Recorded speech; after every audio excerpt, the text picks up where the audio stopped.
Hello. Nice to see you. Hi, everybody. How are you today? 1 day away from Friday. 1 day away from Friday. Can't wait. And then we're all going to be together next week, or at least a lot of us will, right? Looking forward to that. I'd like to start out today by mentioning the terror attack that took place. Got a little bit of an echo in here. Terror attack that took place in Iraq, and we'd like to condemn that in the strongest possible terms, the barbaric attacks that took place in Nasiriyah, Iraq. They've been claimed by ISIS, the attacks have. The brutal attacks demonstrate, once again, the savagery of the enemy that so many of our nations face. We want to extend our deepest condolences to the families of the victims and hope for a speedy recovery for those who've been wounded.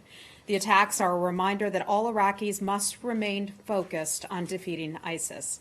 The U.S. reaffirms its commitment to support the government and the people of Iraq in their struggle against ISIS.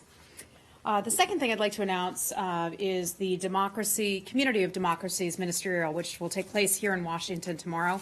I know there was a little bit of reporting on that earlier in the year, but that will in fact happen. Secretary Tillerson will host the 9th Community of Democracies Governing Council Ministerial here at the Department of State tomorrow.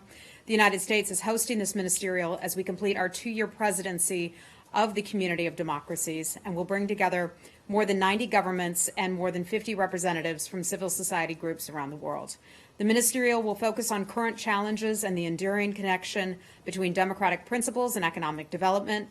Participants will also discuss strategies to counter authoritarian actions by countries including North Korea and Iran, and will seek to condemn the ongoing human rights abuses in Venezuela. They will also consider ways to support civil society that is under threat around the world and share lessons learned in countering terrorism while still protecting human rights. In hosting the ministerial, the United States affirms that standing up for human rights and democracy is both a moral imperative grounded in the best traditions of our country and a strategic priority vital to our national interests. We will continue to work with members of civil society and our partners worldwide to strengthen democratic governance, promote the rule of law, and defend individual liberty for all. This is the community of democracies that Secretary Tillerson didn't want to have, right? This is the community of democracies that some reporters wrote about that wasn't happening, and it is certainly happening. We've got it going. It's not as long as it has been in years past, but we have it, and we're proud to host that. A couple more things I'd like to address before I get to your questions. The U.S. State Department is pleased to announce a groundbreaking $25 million award to the Global Fund to End Modern Slavery. It's a transformational 3-year program with the goal to reduce the prevalence of modern slavery, human trafficking in specific countries or regions around the world. The State Department would like to thank Congress for its support, and in particular, the leadership of Senator Bob Corker, who's championed this effort. The initiative reflects the United States' broad and bipartisan commitment to increase U.S. and global funding to reduce the prevalence of modern slavery globally.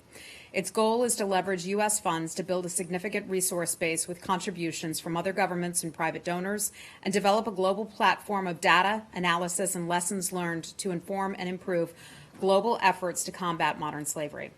Reducing the prevalence of human trafficking globally should be a joint effort with other governments and civil society around the world. The initiative will seek to raise commitments of $1.5 billion in support from other donors. The funds will be used to combat all forms of modern slavery that align with the 3 Ps of the global anti-trafficking framework: prosecution, protection, and prevention. At the same time, the program will ensure that survivor voices are integrated throughout the project design and implementation. And then finally, a note about the UN General Assembly next week. As you know, it will be a high-level week for the 72nd session of the UN General Assembly.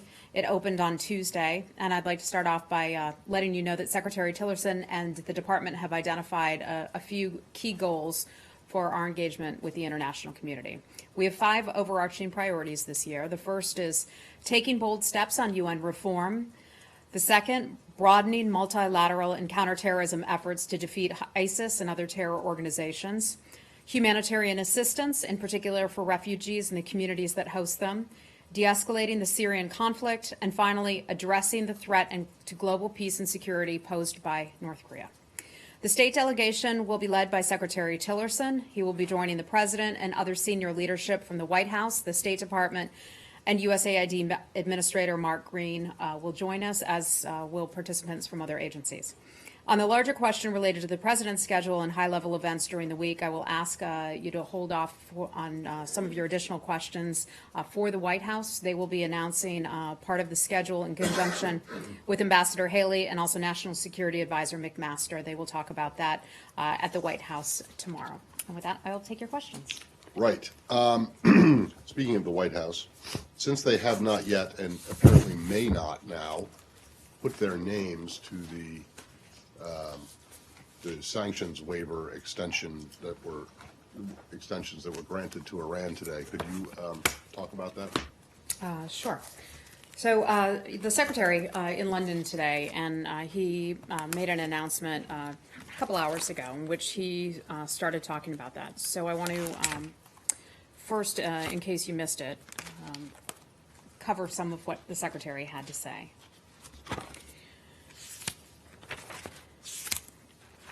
And he laid that out, saying, reminding us that, first of all, the Iran policy review is still underway.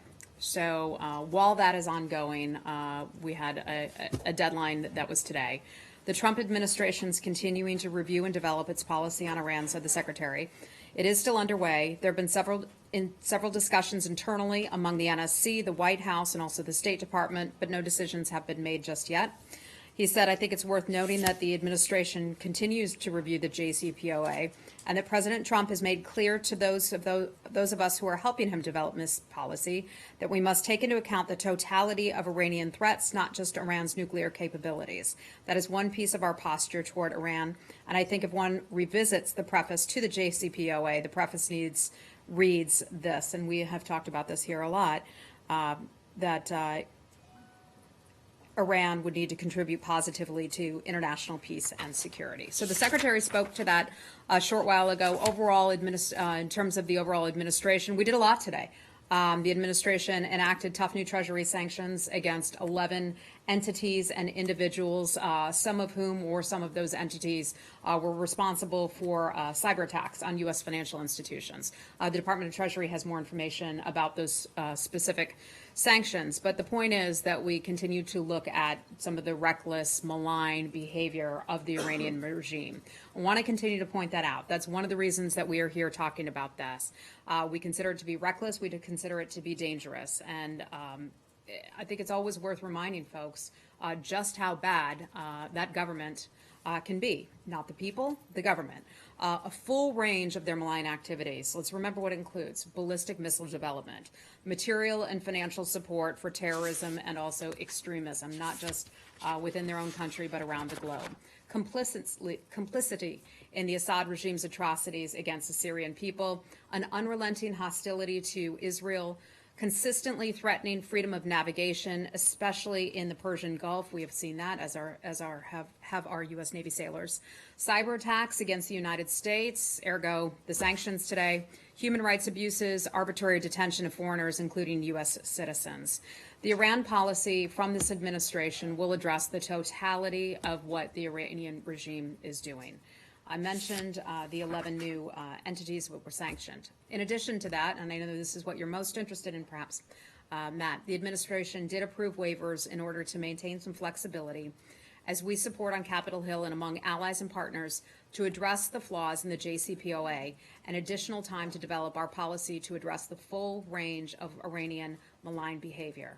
Now, waiving some of those sanctions should not be seen as an indication of President Trump or his administration's position on the JCPOA, nor is the waiver giving the Iranian regime a pass on its broad range of malign behavior.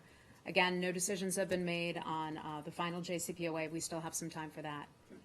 That's all very nice, and it was, what was that, about a 5-minute response? Excuse me. No, that's all great, but I'm just wondering why you feel the need or the obligation to go through the litany of complaints before getting to the actual answer. And the I think it's always important to remind the world. Okay, and we've talked here quite a bit. You know, the JCPOA covers a certain section, right, okay, of activities that Iran is responsible for, and that is to try to contain its nuclear program. If I may finish, there are a lot of things that the JCPOA does not handle, does not mention, and that is a concern of this administration. that we feel is important to highlight. There have been many years in the past in which you didn't hear a lot about the bad things that Iran has done. Many would argue that since the JCPOA was signed, and I'm not making the JCPOA responsible for this, but Iran has upped its bad behavior in many instances. We've seen the harassment of our sailors. We've seen what they've done in Syria. We've seen Hezbollah going into Syria, causing more problems. We've seen Iran continuing to supply weapons to other fighting forces. They are doing a whole lot of bad things, and I think it's always worth reminding the American public, folks watching, folks listening, folks who read your newspapers and publications, exactly why we are here at this point, exactly why there are concerns about the JCPOA, and why we're looking at our Iran policy in totality. Because the fact of the matter is, Iran is about a lot more, the Iranian government, I should say, is about a lot more than this nuclear program. They're doing a lot of bad things, and we want to address and highlight those things. One thing, may I follow up? You talked about how we waived some sanctions. Can you be precise? Are the sanctions that were waived today the National Defense Authorization Act of 2012, Section 1245 sanctions? And were there any others other than those? I'm not aware of that. So you're not aware of what? I'm not aware if there were any others. But it was those. I don't have that information in front of me So right you now. don't know what sanctions were waived? I know that some sanctions were waived. I don't have that specific information in front of me at this time. Can you take that and put it out for everybody so that I will everybody knows what look. I will sanctions see were if waived? I will look, and I will see if I can get that for you. I you. understand what you're saying Yes. about Iran's other behavior being needed to be highlighted. But what do you say to those who charge that you're moving the goalposts on the actual criteria for Iran to be in technical compliance of the actual JCPOA? I don't think that's the case at all. I mean, in the preface to the JCPOA, it talks about what Iran's responsibilities are for that. And that's why when we look at this, we say that Iran is not in compliance with the spirit of the law. And we've talked about that extensively. Can I ask about the Okay, hold on. Does the deal itself call for Iran to be in compliance of the spirit or the letter? We've talked about how we believe that Iran is not in compliance with the spirit of the law. No, I understand that. Yeah. But in terms of like certifying or not certifying, so in fact, you feel that you could certify that Iran is not in compliance because of the spirit as opposed to the legal letter of the law? Last I checked, we have until October the 15th to handle that. Well, you're certainly kind of between now and then, like it does seem as if... And I'm not going to get ahead of that. I'm just not going to get ahead of where we end up. All of this is under review. I think the secretary was clear about that today. The administration's spoken about this. It's all under review, and so I'm not going to get ahead of what's going to happen in the end in that review. Heather, my publication and Yeah. others have reported today that there's I'm a sorry, US you're with? Betsy Woodruff with the Daily Beast. Hi, Betsy. Nice to see you. Thanks for first time well, visitor, welcome. long time viewer. Yeah. My publication and others have reported today that there's a U.S. citizen who was recently apprehended in custody of U.S. troops who was fighting alongside ISIS. Can we stay with Iran? Betsy, we're going to stay with Iran first, and then we'll move on to that. Okay. Can I you. just say, you made an allusion to or reference to the fact that over the course of the past couple of years, there hasn't been much talk about Iran's bad behavior. I think in the view of many in this administration that we haven't highlighted as a U.S. government. If you ask anyone in our U.S. military, I'm pretty sure that they would agree with us as well. All of the bad things that Iran has done. Think of the U.S. forces, the U.S. troops that have been killed in Iraq by Iranian-led militia. Think of that. We haven't talked about that. We haven't addressed that a lot as a U.S. government. And now, under this administration, that's something we want to put a focus on. Some of the bad things that Iran has done, and not just keep our relationship or our conversations about Iran related to the nuclear activities. They're responsible for a whole lot more bad activity around the world. I get that, but the suggestion was that the previous administration didn't call out Iran for ballistic missile tests or its anti-Israel stance or support for Hezbollah. I think many in this Assad. administration would view that the previous administration, I don't talk about that a lot, but the previous administration did not do enough to highlight and make the American public and folks around the world aware of just how bad the Iranian regime is and the horrible things that they've done to people, including our U.S. military. Okay, because, you know, I and others have sat in here over the course of the last 8 years, in some cases even longer, and, you know, many in the administration might not think that the previous one was talking about Iran's behavior, but you can go back and look at transcripts of your predecessors talking about malign Iranian behavior outside of the nuclear arena. So I just want to, just because many people in this current administration don't think that the previous administration talked about it, that's not entirely Well, the perhaps case. next time I bring it up, then Matt, you won't kind of turn up your nose at it. I'm not Because it is turning an my important nose up at fact it. I just think that- that people need to be made aware of. Okay, a few more questions on Iran, and then we'll move on. To the preference on Iran, guys. I Go got ahead, one. Saeed. Go right ahead. The list that you laid out is really a Yeah. long list. Is it conceivable that Iran can actually adjust to these demands without having a total regime change? Our issue is with, you know, I the understand. secretary. The Your secretary issue is addressed with the government and not the people, and that's what I'm the saying. secretary addressed his election, his re-election, and one of the things he said about that is that, you know, we have a new opportunity, and if he chooses to change the way that he handles some of the activities of his government, we would certainly welcome that. It's a new opportunity. Would the secretary meet on the margins of the General Assembly with Foreign Minister Zarif? I don't have a schedule for the Could it secretaries. I don't have a schedule for the secretary's sideline meetings, one-on-one meetings. That is highly doubtful. I'm not aware of anything like that that would occur. Can I ask you, Okay? in London earlier today, the secretary said that Iran was clearly in default of the preface. He quoted the preface of the JCPOA. So, I mean, you also are saying that the administration has not made a decision yet. Can you clear that up? Does the State Department believe that being in default of the preface of the JCPOA does not constitute being in default of the JCPOA? Look, the JCPOA and the deadline for that is October 15th.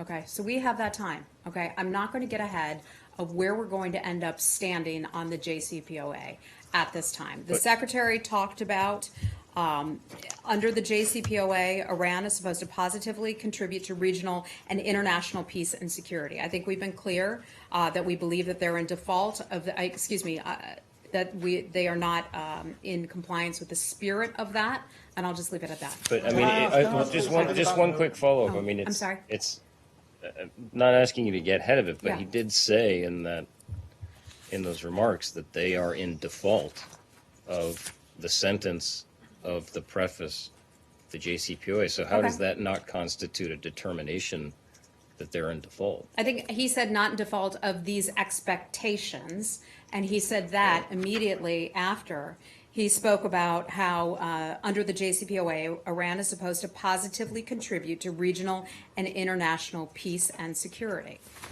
Saying that they are in default of that because of all of the other things that they're doing is not inconsistent. But can I ask about the... Excuse Go to that- me, can we Mr. go to Arshad that- in the first row. Could you just hold on, Okay, please? can we go to the- it's on the Excuse me, preface, I'm taking By all the means. Guardian's question first, By all okay? means, by all means. Let's wait our turn, please. Yeah, Go right ahead, sir. In the preamble, it says that the signatories anticipate that the deal would contribute to the peace and security of the regime, not that the individual the signatories would do it. So it was an expectation that doing the deal would make things better. How can it be said that that somehow Iran is in default of the spirit of that? I don't understand. I think the malign activities speak for themselves. Okay, now I would be happy to take your question. Hi, how are you? Is very similar. I mean, the language actually says they anticipate that full implementation of this JCPOA will positively contribute to regional and international peace and security. They say nothing about Iran committing to contributing to international peace and security. They just say that the full implementation they expect will generally. So I don't even see how Iran is not in compliance with that. You're saying that, all that's said in the preface is that carrying out the deal will help lead to peace I don't and have security. the full quote of the of that deal in front of me, and I can look and bring in that next time. Well, I just read it to you. Let's move on No, from can I Iran just- and to something else. At least last question on Iran. Thank you. But are you looking to have a meeting of the JCPOA countries signatories in New York next week, and has Iran agreed to So such a- there is a ministerial that's under discussion at this time. We don't have any meetings set on that, but as soon as we do, if that were to happen, that would actually be an EU meeting, so they would have to confirm any of that. But I know that is one of the things that is under discussion. Would you like or prefer that Iran is not part of that meeting? I don't have an answer to that. I'm not aware. Okay, well, we're moving on. Who wants? We're moving on from Iran now. I think we've covered it sufficiently. Heather, can I ask Okay, about? Can I go ask right an ahead. this question? So do you have a readout of Ambassador Yoon's meetings in Moscow? And how receptive were the Russians to U.S. efforts to put pressure on North Korea? And is he back in the U.S. now? Let me check for you on Ambassador Yoon's schedule. He was in Moscow. I believe it was for 2 days. I'm not sure if he's just back in the United States right now or not. I believe he will be back at least by tomorrow. I don't have a readout to provide you from that meeting that he had with some of his counterparts in Moscow, but the agenda was to talk about the DPRK. And we were very happy and pleased that Russia signed on to the UN Security Council resolution this time once again, as they did to the UN Security Council resolution last month. We think that that is a step in the right direction. The fact that we were able to sit down and speak with some of Ambassador Yoon's Russian counterparts and have this conversation and recognize the activities that the DPRK is involved with, and that it's a threat to international and regional security, I think is a terrific step in the right direction. And are there plans for a ministerial or meeting on DPRK? How big of a focus will this play at the UN General Assembly? I think when the secretary came in and became Secretary of State, when the president brought him in to do that, the president said to him, top issue I'd like you to work on is North Korea. And the secretary has taken that on in a very robust fashion. There is not a meeting, there's virtually not a meeting that he has with his overseas counterparts where he does not discuss the issue of North Korea. Not only its destabilizing activities, not only its provocative actions, but we've talked about this a lot, the number of guest workers that they have, the money that's taken from those guest workers that goes back into the pockets of the Kim Jong-un regime, not to its people, that gets used for its illegal nuclear and ballistic missile weapons programs. So we are very concerned about that, and that's why it is such a top priority. Of the issues, and there are so many important issues that they're going to be speaking about at UNGA, DPRK, I can assure you, will be the top, if not the top. Okay. Hi, Jen. South Korea, today South Korean government announced that it would give North Korea $8 million in aid to North Korea. South Korea said that it would give $8 million. $8 million. Okay, Yes. I'm unaware of this. Okay. Oh, yeah. How can this affect sanctions against North Korea? I don't know. I haven't seen that report. So I don't want to comment on it since I They haven't seen it. reported it this morning. Pardon me? South Korea reported it this morning. Okay. I just have not seen that So, myself, so I don't want to yeah. comment on that. But Okay. this money going to nuclear development for Kim Jong-un's needs. Look, I don't know if that's, I believe you if you say it, but I haven't seen it myself, so I just don't want to comment on it, okay? Hi, Rich. On the lack of an oil embargo in the UN Security Council resolution, the Secretary said this morning that he's hopeful that China will take it upon themselves to disrupt North Korean oil supplies. Is there an expectation that China will do that?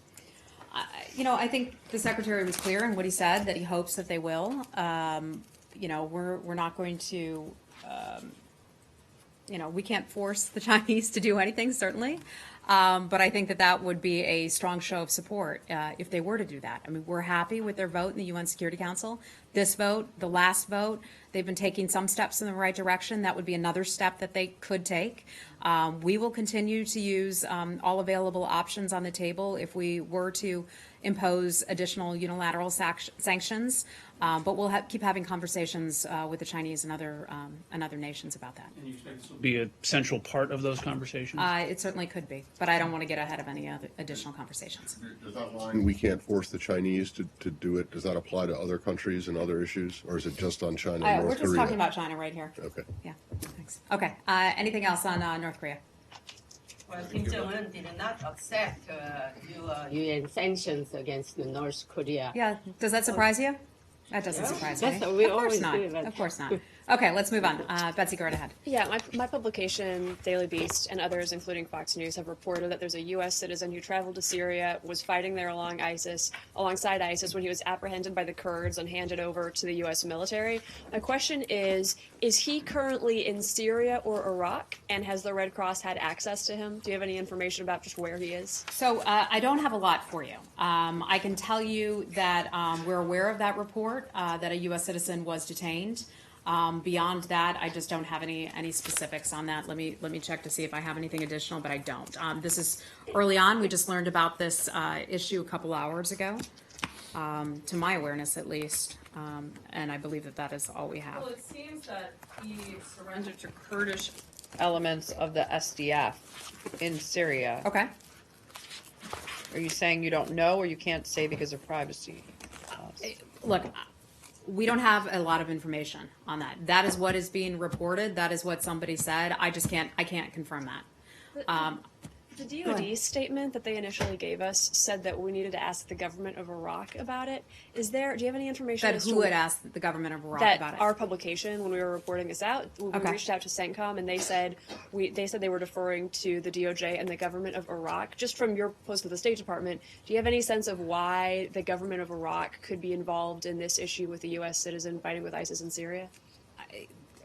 I mean, I don't know. I don't know. Look, perhaps the government of Iraq, I mean, this is a hypothetical in a sense, and that perhaps the government of Iraq has him. I don't know. I don't know where this man is. I can only tell you that we are aware of reports that a U.S. citizen was fighting for some sort of a terror group, whether it was ISIS or not. I do not know. It serves as a good reminder that in a nation of 330 some million people, some people will be dumb enough to go to Iraq and Syria to try to fight for ISIS. We encourage people not to do that. As a U.S. government, we say, don't go do that. I mean, you can't be very bright if you're going to go over there and do that. Beyond that, I just have no information. Okay. Just one more thing on this.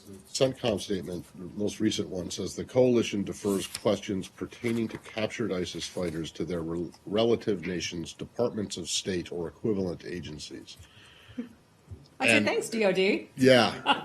And I don't have any information for you. And in fact, depending, it's not just CENTCOM in Baghdad or wherever. Yeah. It's also the Pentagon. Everyone's throwing this to you guys. We don't have any information on this. Well, then call them out right now and say, stop referring questions Thanks, to the DOD. State Department. Stop referring There you go. questions Okay. to the Thank State Department when we don't have any information Thank you. about who this person was. But it is a good opportunity to remind American citizens, do not go to Iraq or Syria. It is not safe. And if you go there to Iraq and Syria, very bad things could happen to you. Okay. Anything else on this? Just because you don't have any information on it, does that lead us to believe that the U.S. government doesn't actually have this person in custody? No, look, I don't have any information about this, okay? This is getting to be a bit much now. When I tell you I don't have any information about it, I am telling you I don't have any information about it. If you did have someone, would consular affairs make us aware, or is that something that you guys wouldn't necessarily? I don't know the answer. I don't know the answer to that. Okay. I'd have to check with them. Yeah, in Iraq. Okay.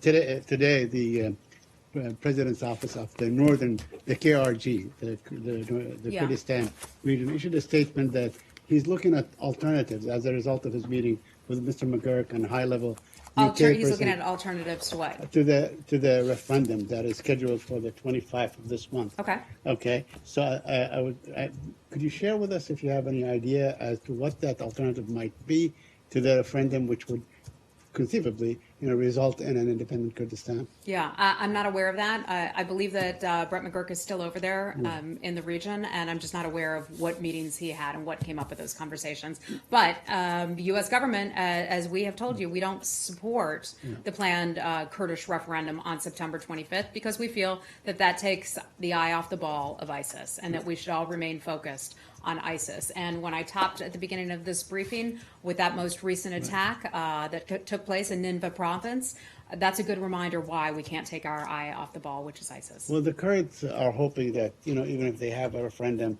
and you're opposed to it, once, they go ahead with statehood, that you'll be the first to recognize them. Could you give us, is your position firm on this?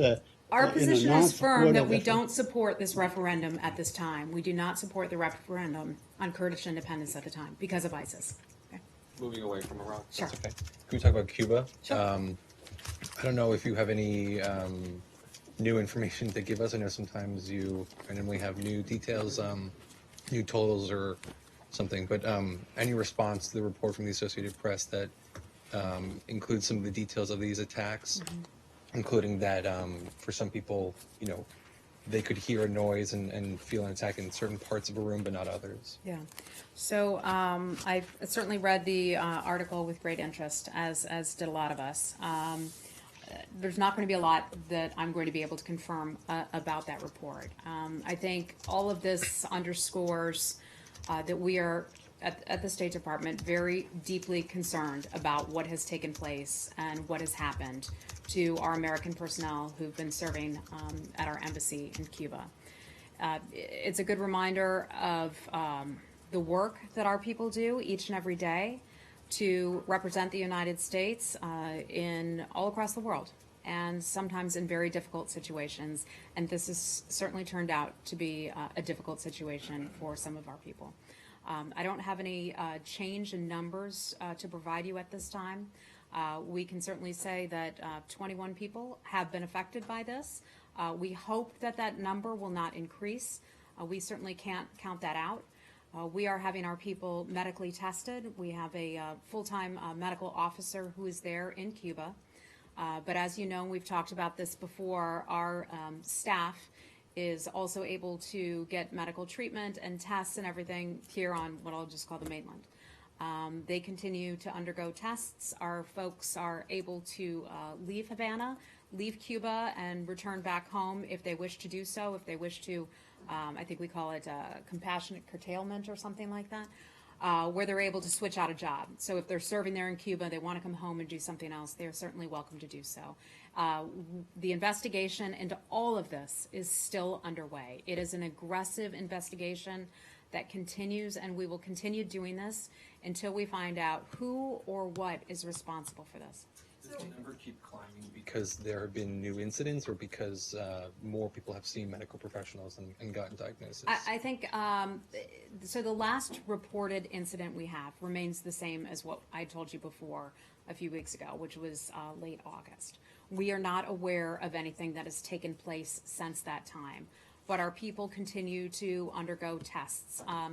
The symptoms, and I'll be vague about this, but can be different in different people. And I'm not going to get into any specifics beyond that, but our people are continuing to be tested. Yeah.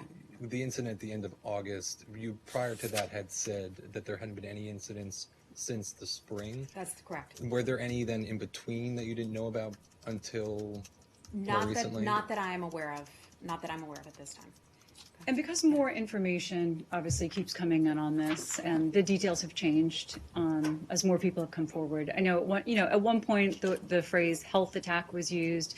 Then we've gone to incident. Is there any reason to use the word attack at this point, based on whatever new information you have? The Secretary said back in August that our personnel in Cuba have been subject to health attacks. We have medically confirmed that our personnel's health was affected by these incidents. So I've been a little bit more broad. I've used the term incidents, but as we have learned more, the Secretary has referred to it as such. Well, the Secretary referred to it at that time. So Correct. Is it appropriate to call these attacks?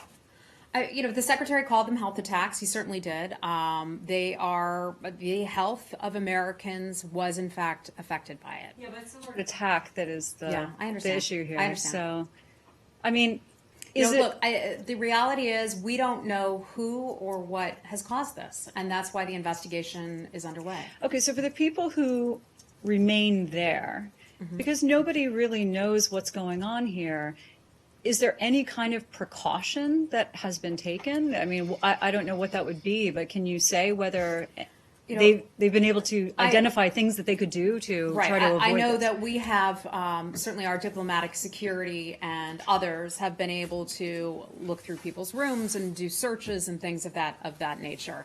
But we still don't know who or what is causing this. And so it's hard to do a lot more when you don't know who or what is causing something. There's some extra security at some the resident? Isn't there the Cubans have provided extra security? If there is, I'm not aware of that, but we can look into it.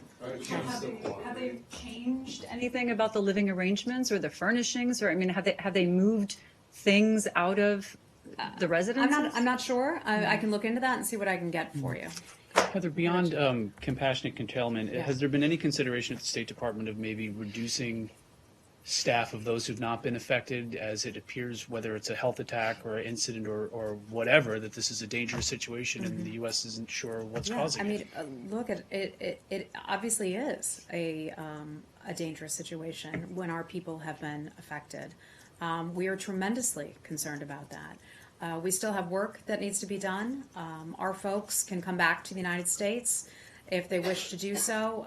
It shows the bravery, the hard work, and the dedication of Americans, whether they are serving in Cuba or whether they are serving anywhere across the world. You know, we have folks who are in, down in the Irma territories right now.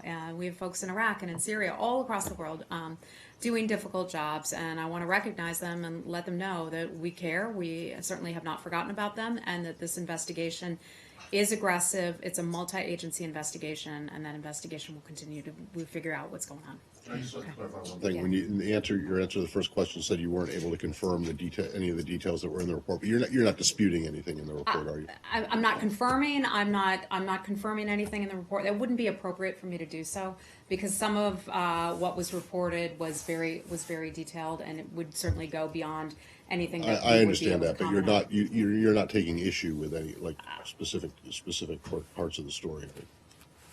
No? I'm not going to confirm. I'm not going to deny pieces of the story.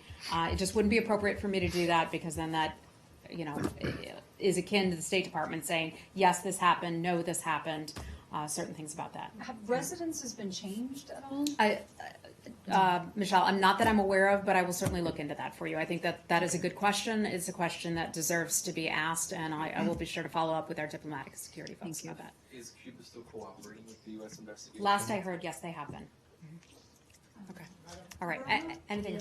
Okay, let's talk Burma. Okay, just a couple of quick questions. The timing of summoning the ambassador. Yes. Was there anything that hinged upon? I mean, why this week as opposed to last week?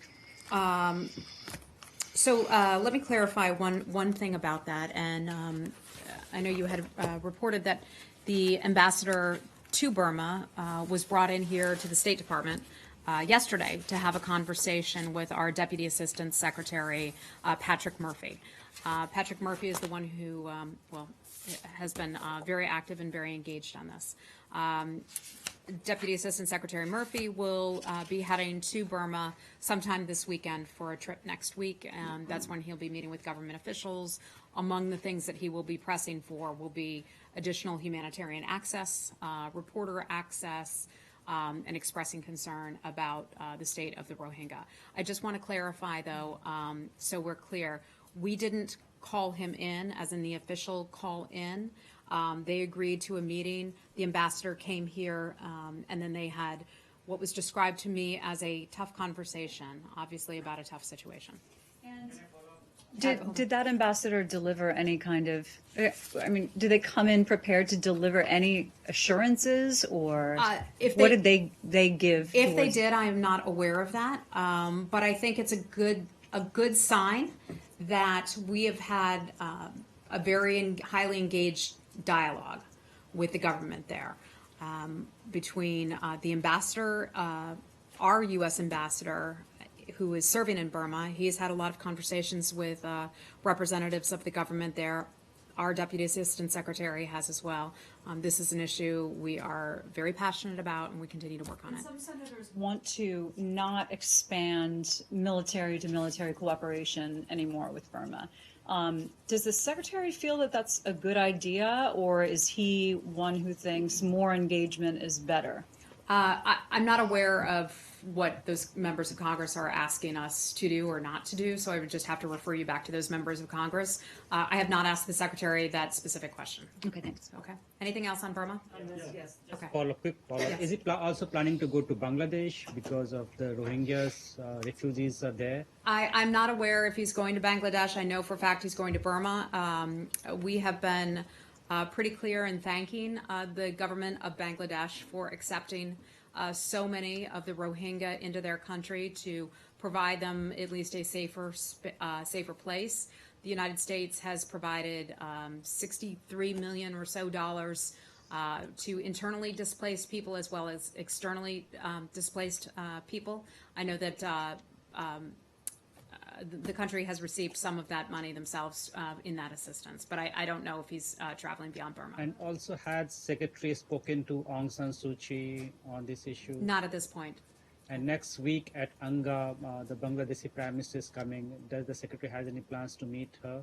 I'm not aware of that on the schedule.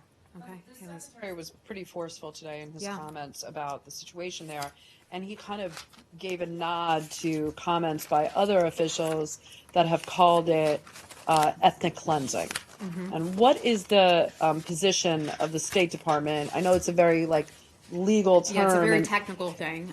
Is there a review going on with the State Department lawyers in terms of trying to determine whether this constitutes any type of effort towards genocide or ethnic I cleansing? can only say that we are assessing the situation on the ground. There is still, despite the horrific pictures that you've seen and the reporting and some of the harrowing details that you've read about, there's still not a lot of information that as a government we've been able to independently verify in terms of from our own people being able to ask those questions and getting enough good answers, solid answers that are verifiable. In addition to that, we've been working with a lot of partners on the ground, but as you know, the humanitarian situation has been difficult. While there are some people there, there are certainly not enough. We work with a lot of those humanitarian organizations on the ground to try to get additional information, but we just don't have enough just yet. But I know that that is all being assessed and reviewed. Okay. Okay. I'm struggling with this. The government, the Trump administration keeps saying if ethnic cleansing or if this sort of catastrophe is unfolding. 250,000 people, are they all lying? I mean, you have satellites, you have intelligence. How this many days, this many weeks later, do you not know what's going on? I think we want to make sure that we're right in that assessment. As Elise mentioned, it is a technical issue. When it comes to assessing that, there are a lot of things that need to be met. It's not as simple as you want to make it right now, but I can tell you it's under review. We are passionate about this issue. We care about this issue. We have had folks engaged in this for many years. This has not just started all of a sudden. This has been unfolding for decades now, but we are certainly focused on it now as we were before, and we'll continue to work on this. So if you find it's ethnic cleansing, what is the responsibility the U.S. has in that situation? That's a hypothetical. I'm just not going to get into no. Okay. I mean, she just said if. It's a hypothetical. I'm not going to get into that. I understand, but if you're trying to assess whether, what? The practice of trying to assess whether ethnic cleansing took place when there is a determination, that definitely triggers a policy response, and you're making an effort to assess that. We are making an effort to assess this. Okay. So not as it applies to Myanmar, what does the State Department do in situations where ethnic cleansing has been found? Well, I think you've seen our action in the past. I think you've seen how much we care about issues such as that in the past. It's under review, and that's all I can say about it. Okay? How long do you think the review will take? I will never preview how long a review will take. You could ask me that about the previous Afghan review. You could ask me that about our Pakistan review. You could ask me that about our Iran review. I'm never going to give you a timeline on how long a review will take. We will do a review until we have sufficient information and until we can provide good, solid information with evidence that is backed by evidence. Okay? Thank you, everybody. Two really brief and very disparate things. Yeah. One, on the latest escalation, or what appears to be escalation in your ongoing diplomatic spat with the Russians. They seem to have removed some of your parking spaces. Are you guys going to retaliate? What's next here? Are you going to be forcing Russian diplomats in Washington to ride bicycles, or what's You know, a lot of people around here ride bicycles. That's I know. not such a bad idea. Someone was lobbying me on that in the garage the other day. We can confirm that the parking spaces that were previously designated for our consulate personnel in Russia were recently removed. So we can confirm that happened. We will plan to raise that issue with Russia's Ministry of Foreign Affairs to discuss that with them. But I don't want to characterize that as any sort of retaliation. I think we want to forge ahead with our relationship with the government of Russia, and we had a good meeting. Undersecretary Shannon had a positive meeting with Mr. Ryabkov, and we'll go from there in our relationship. But in other words, you don't intend to respond to this. I don't have any information to provide on that. Do you know, Yeah. just offhand, do you know if it has caused major inconvenience for people in Yekaterinburg and Vladivostok? I don't know the answer to that. We have fewer people there, so. Right. And then lastly, I understand that the administration's thinking on the Taylor Force Act and the Palestinian aid has evolved. What's the latest? Is the administration prepared to support the Taylor Force Act now, which, as you know, would cut off aid to Palestinians if they don't stop payments to the families of? You know what, this was something that was just brought to my attention as I was walking out here, and I didn't get a chance to go through it all, so I just don't have an update for you on that right now, but I can get that for you in just a little bit. All right. Okay, thank you, everybody. We gotta go. The practical one, do you have a rough estimate for how much smaller your footprint will be at UNGA this year than in past years? So what I can tell you is that we have a very robust agenda. We have our diplomats and folks who are on their way up there. Secretary heads up there on Friday. As I mentioned, we have a full schedule of meetings that we are still working out right now. Some folks like to focus on the overall size of the footprint, and I can tell you that diplomats are still going. We are still doing all of the work that is necessary and important to the State Department. In terms of a smaller footprint, there will be some support staff who will not be going this year, because we recognize that there's this thing called technology. There's this thing called email, which some people are able to provide support staffing to our colleagues who will be in New York by emailing information in. So we don't feel that this year we need the bodies that we have had in years past. The Secretary firmly believes, coming out of the private sector, that he needs to, and that we all need to be good stewards of taxpayer dollars. And by not having as large of a footprint in New York the week of UNGA, by the way, have you checked hotel rates? Have for many years. I found a hotel right down the street, and it's not a great hotel, by the way. It's $1,400 a night. So, I mean, the hotel rates alone are ridiculously expensive.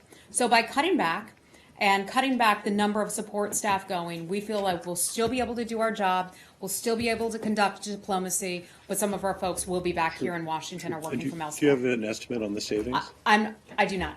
Nope. Thanks, everybody. Rate $1,400. I was just the regular rate. I don't know what the government rate is. Be careful about extolling.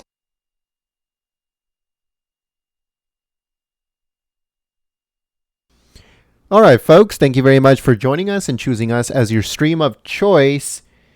Tomorrow, like Heather Nauert said, the Ambassador Nikki Haley and also Assistant Ambassador, I forgot what the person's name is going to be speaking tomorrow at the press briefing regarding the UN meetings that is going to happen, I think, next week, but I'm not 100% sure.